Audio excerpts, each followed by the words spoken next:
Minute خاموشی سے بیٹھ جائیے، 10 منٹ صرف، اس سے زیادہ نہیں لیں گے، 10 منٹ سے بیٹھ جائیے خاموشی سے۔ کھڑے وہاں رہنے دیجیے، کیا کریں گے؟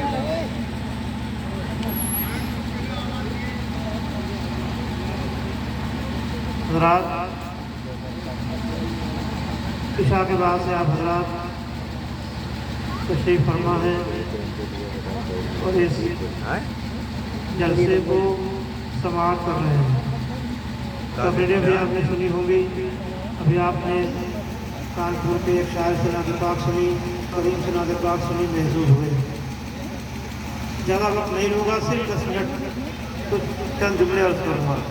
اسی لیے میں نے اپنی گفتگو کا کوئی موضوع نہیں بنایا، صرف 10 منٹ کی باتیں آپ حضرات سے عرض کروں گا۔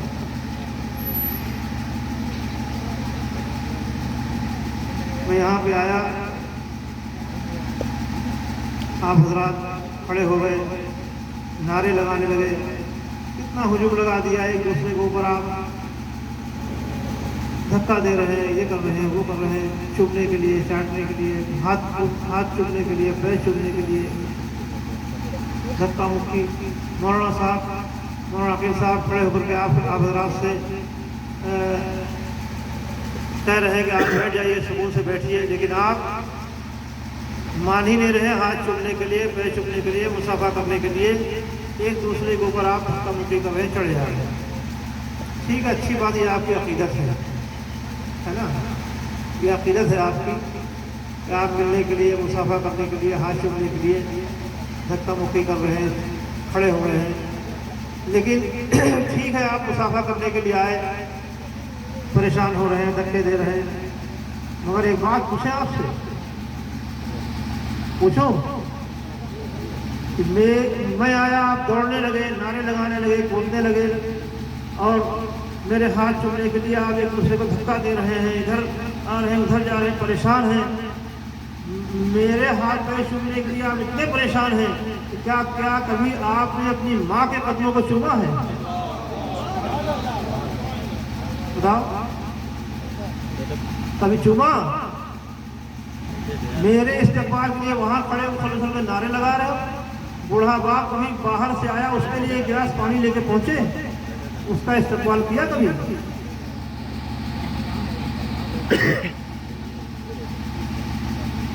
یہ نعرے، یہ ہاتھ چومنا مسلمانوں اچھا نہیں لگتا ہے، کسی کو اچھا لگتا ہے، ہم کو نہیں اچھا لگتا، کیونکہ ماں، بوڑھی ماں تمہارے دو گول گلی طرف سے میرے پیر چوما، بوڑھا باپ ترس جائے تمہاری ایک آواز کے لیے، تو میرے استقبال میں تم کودتے کودتے گھومو۔ یاد رکھو، میرے قدموں کو چومنا اسی وقت تم کو فائدہ دے گا جب تم اپنی ماں کے قدموں کو چومو گے۔ میرے استقبال میں کھڑے ہونا، نعرے لگانا اسی وقت تم کو فائدہ پہنچائے گا جب تم اپنے باپ کا احترام کرو گے۔ یہ عید میلاد النبی صلی اللہ تعالیٰ علیہ وسلم کا جلسہ ہے، اللہ کے رسول کے میلاد کی خوشی میں یہ محفل سجائی گئی۔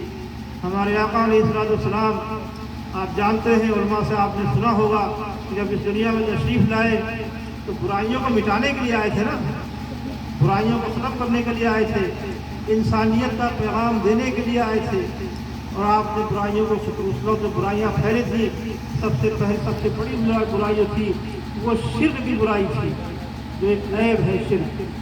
آپ نے پیغام دیا کہ اللہ ایک ہے، اس کی عبادت کرو، اپنے رسالت کا پیغام دیا۔ اس کے بعد جو سماج میں برائیاں تھیں، اللہ کے رسول نے ان کو ختم کیا۔